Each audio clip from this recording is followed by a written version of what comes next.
confined to a human nature and we have nothing else.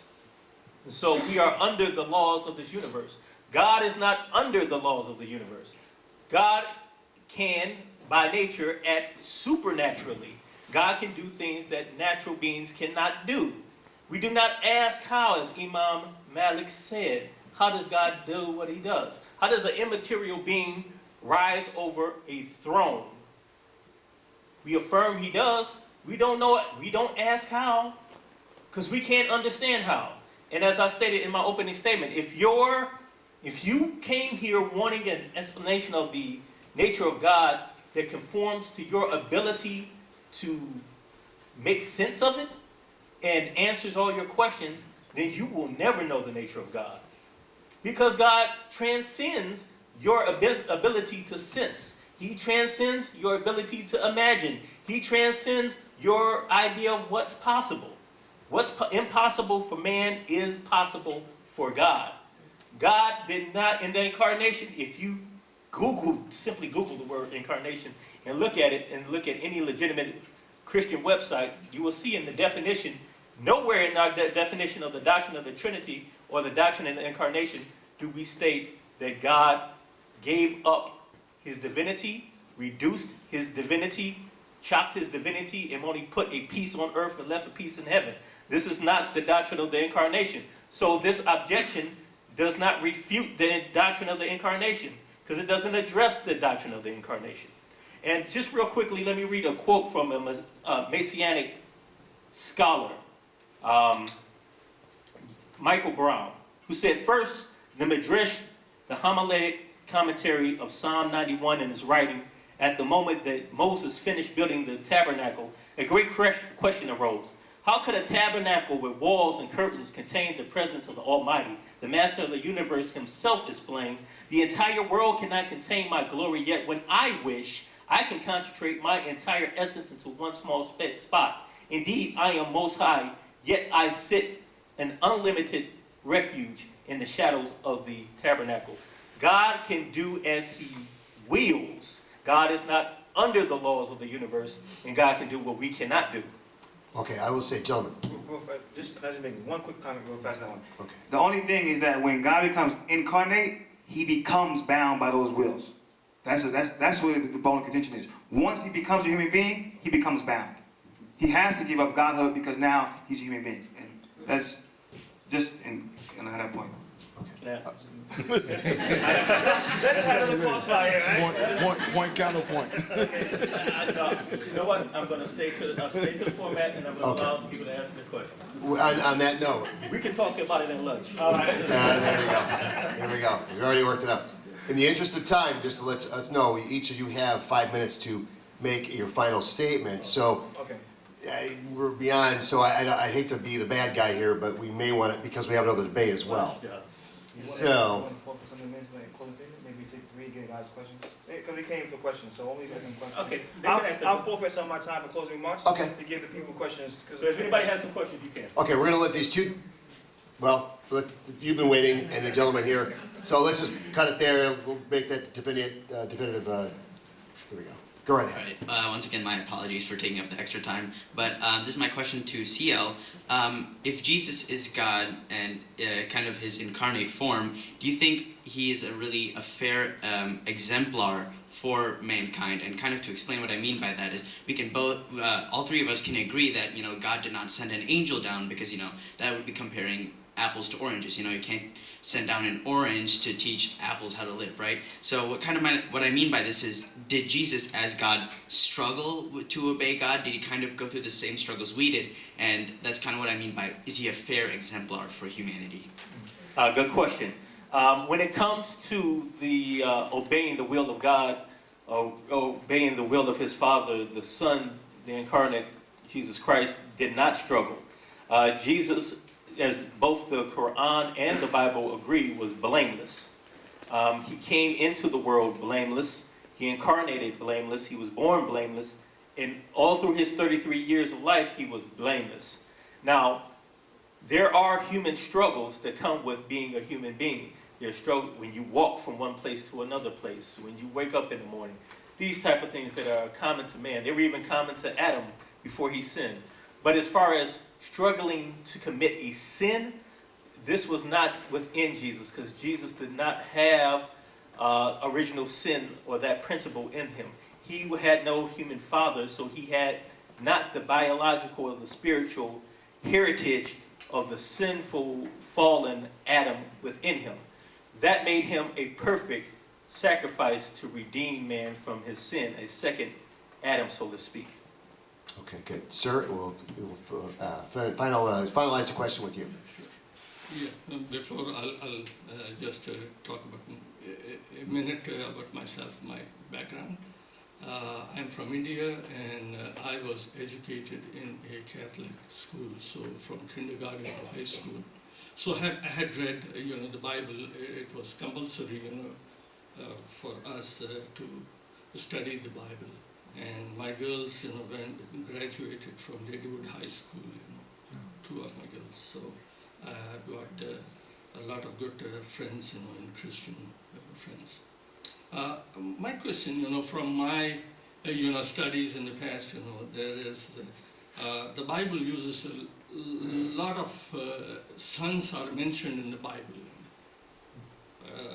And it is the nuance of a language, of the Semitic languages, that if somebody does something good, you used to call him God. And the Quran, uses all kind of attributes to Allah, but never the word Father, it does not. My question, is that the Bible also talks about this one king, who has no beginning, no ending. Okay, and whereas Jesus had, a beginning and an ending. He was born in the barn and died on the cross. So, what is it? How do you explain that? Yes. Yeah, to see it. All right, thank you very much for coming out and your question.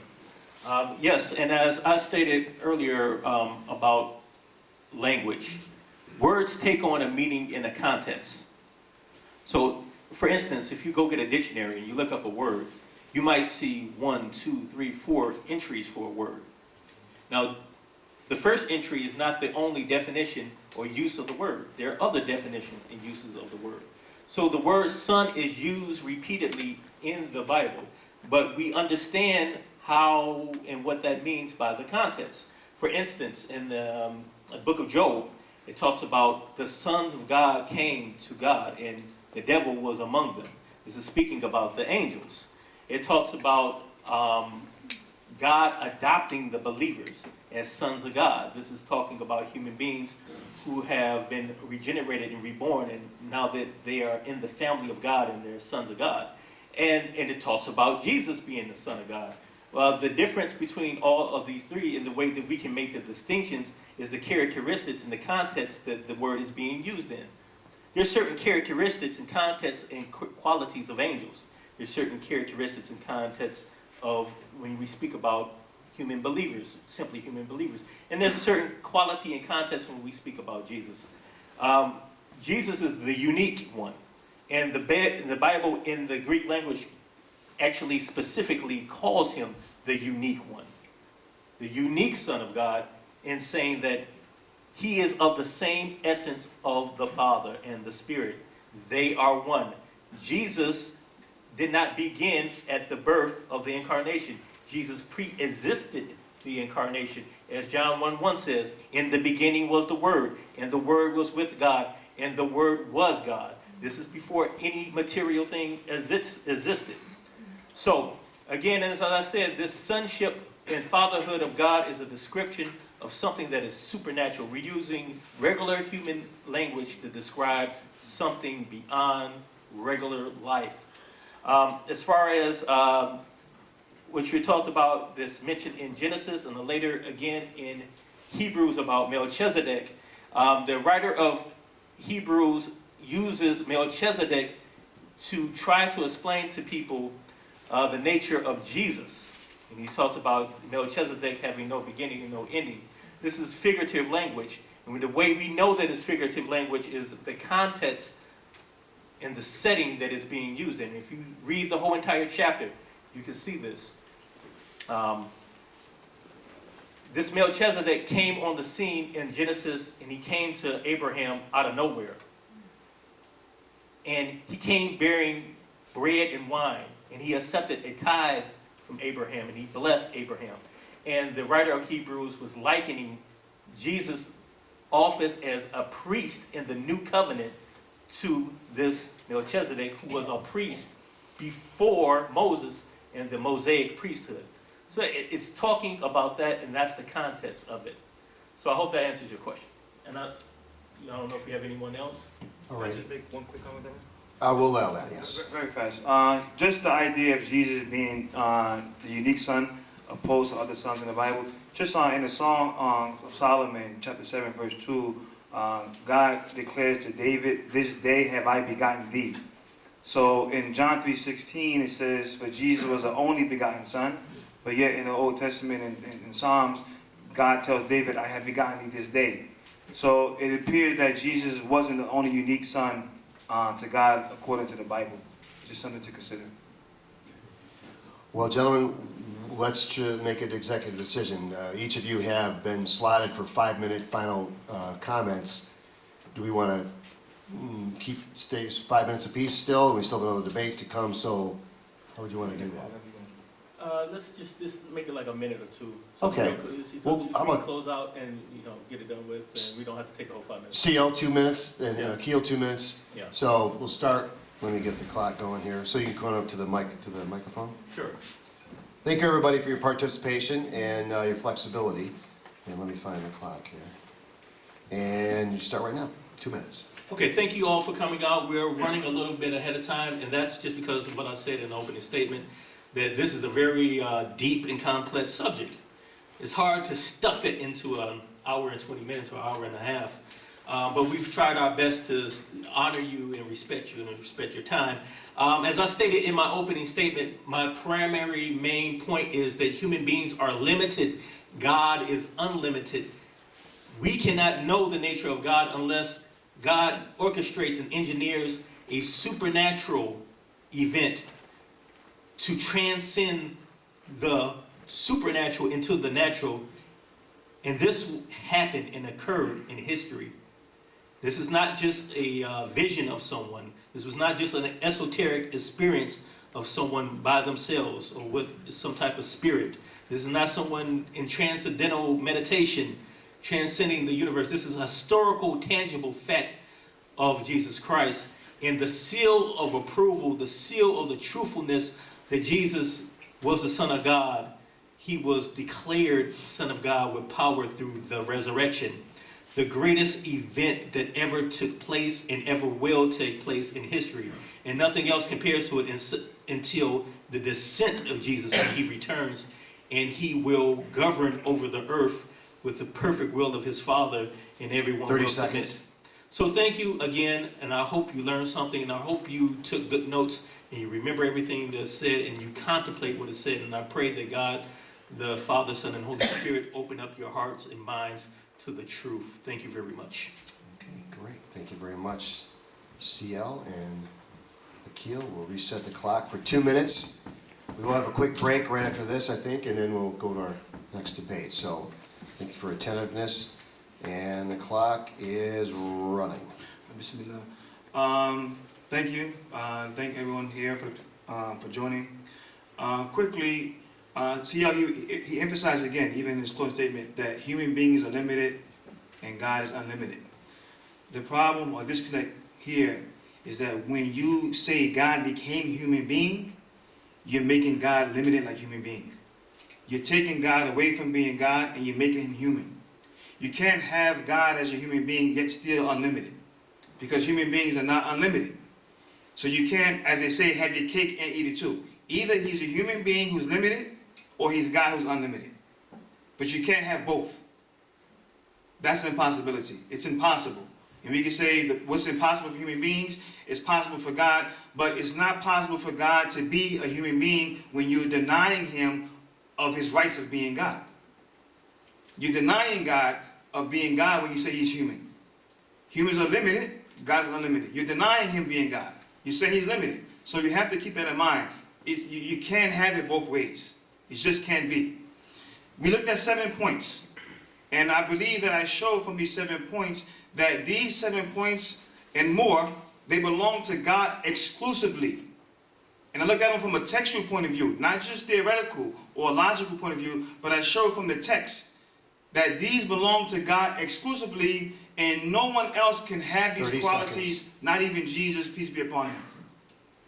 Not even Jesus. We showed from the testimony of Jesus himself, according to the Bible, that he falls short of being on par with God in these qualities. We can believe it. And to say that we don't question or ask how, in these regards, I think is not sufficient enough. We need to ask how because there's glaring contradictions. When God is saying that I'm all-powerful, and Jesus is saying I'm not all-powerful. When God is saying I'm all-knowing, and Jesus is saying I'm not all-knowing. And then you say they're both the same. We're 2 minutes. All right? Thank you. Thank you very much. Okay, great.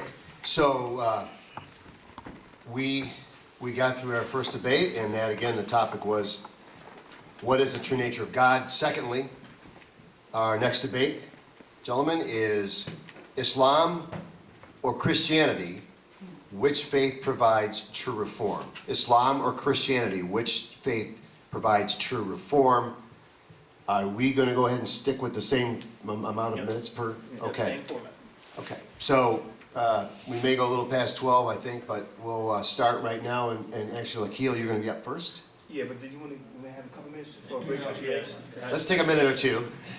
I'm ready to go, but that's okay. I understand. What am I thinking? All right. It's 5 minutes to stretch, and there's a restroom around the corner toward the front of the building, and then one down here. So we'll give you about 5 minutes.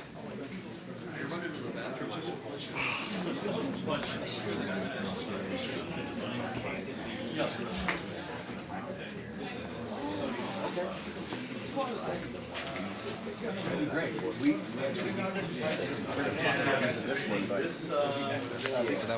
From Brazil. try it?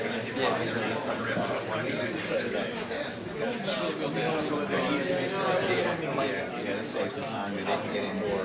Sounds good.